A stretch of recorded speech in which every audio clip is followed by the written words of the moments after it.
Hello everyone, today we will learn about coordinate axes. In this video we will learn what are coordinate axes and we'll discuss about rectangular axis, oblique axis and quadrants. So let's begin with coordinate axis.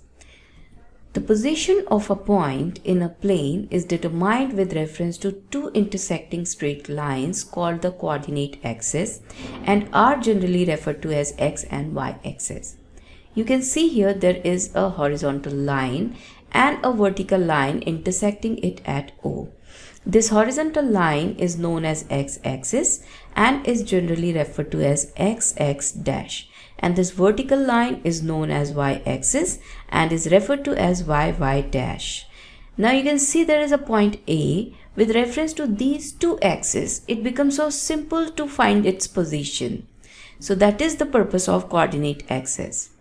Now, the point of intersection of these two coordinate axes is called the origin of the coordinates.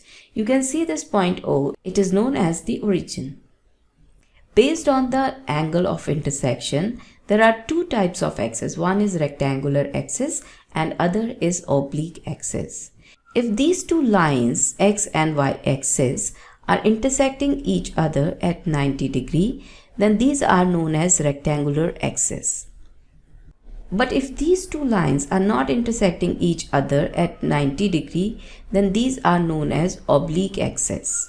And we generally use rectangular axis in coordinate geometry. Now let's see what are quadrants.